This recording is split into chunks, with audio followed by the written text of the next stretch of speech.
बिहार में 7 मई 2026 को हुए मंत्रिमंडल विस्तार के बाद अब एक ऐसी रिपोर्ट सामने आई है जिसने राजनीतिक गलियारों से लेकर आम जनता तक में चर्चा तेज कर दी है। एसोसिएशन फॉर डेमोक्रेटिक रिफॉर्म्स यानी कि एडीआर और बिहार इलेक्शन वॉच की रिपोर्ट में बिहार सरकार के मंत्रियों की संपत्ति, आपराधिक मामलों और शैक्षणिक योग्यताओं को लेकर कई बड़े खुलासे हुए हैं।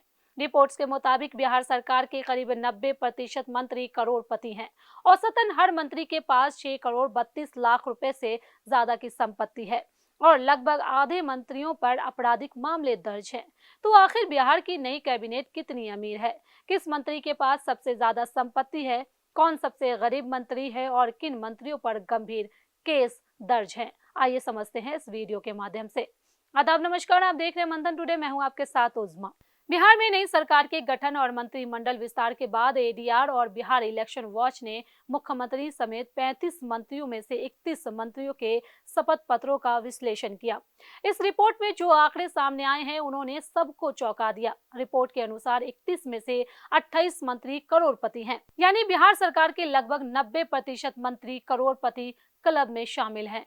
इन सभी मंत्रियों की औसतन संपत्ति करीब 6 करोड़ 32 लाख रुपए बताई गई है। अगर पटिवार आंकड़ों की बात करें तो जनता दल यूनाइटेड यानी कि जेडीयू के सभी 13 मंत्री करोड़पति हैं। वहीं बीजेपी के 15 मंत्रियों में से 13 करोड़पति हैं। लोजपा रामविलास के 2 मंत्रियों में से 1 करोड़पति हैं और हम सेकुलर के एकमात्र मंत्री भी करोड़पति श्रेणी में आते हैं। यानी साफ है कि बिहार कैबिनेट में धन कुबेर नेताओं का दबदबा काफी मजबूत दिखाई देता है। अब बात करते हैं बिहार सरकार के सबसे अमीर मंत्री की। अरौई विधानसभा सीट से बीजेपी विधायक रमा निषाद इस सूची में सबसे ऊपर हैं। उन्होंने अपनी कुल संपत्ति 31 करोड़ 86 लाख रुपए घोषित की है। रमा निषाद की संपत्ति पूरे मंत्रिमंडल में सबसे ज्यादा बताई गई है। वहीं दूसरी तरफ अगर सबसे कम संपत्ति वाले मंत्री की बात करें तो बखरी विधानसभा सीट से लोजपा रामविलास के विधायक संजय कुमार सबसे गरीब मंत्री हैं। उनकी कुल संपत्ति सिर्फ 22,30,000 रुपए घोषित की गई है।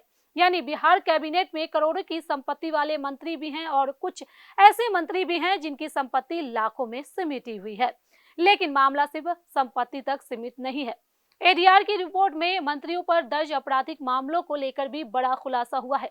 रिपोर्ट्स के मुताबिक 31 में से 15 मंत्रियों ने अपने ऊपर आपराधिक मामले दर्ज होने की जानकारी दी है। यानी लगभग 48% मंत्री किसी न किसी आपराधिक मामले का सामना कर रहे हैं।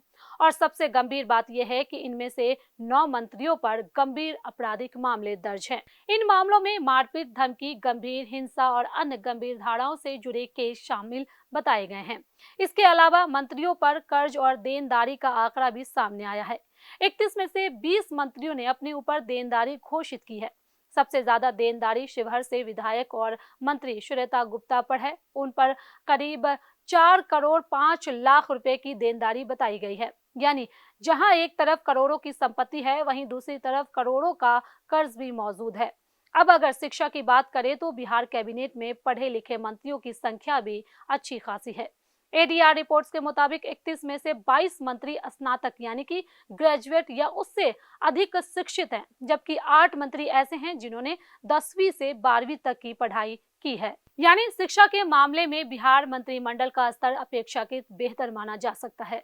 हर चुनाव के बाद एडीआर और इलेक्शन वॉच जैसे संस्थाएं नेताओं के हल्फनामों का विश्लेषण करती है ताकि जनता को अपने जनप्रतिनिधियों की आर्थिक और कानूनी स्थिति की जानकारी मिल सके।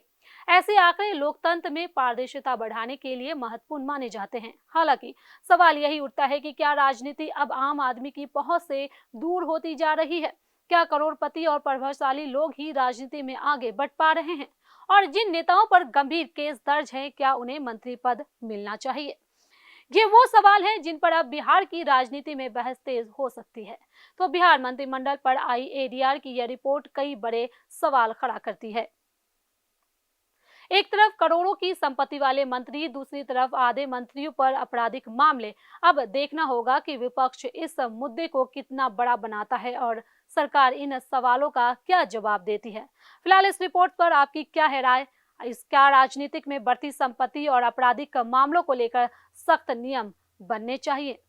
अपनी राय हमें कमेंट बॉक्स में जरूर बताएं। चलिए फिलहाल इस खबर में बस इतना ही। देश दुनिया की ऐसी तमाम बड़ी खबरों के लिए बने रहे मंथन टुडे के साथ। साथ ही हमारे चैनल को लाइक करें, सब्सक्राइब करें, फॉलो करें और निष्पक्ष पत्रकारिता देखना है तो देखते रहे मंथन टुडे। बहुत बहुत शुक्रिया।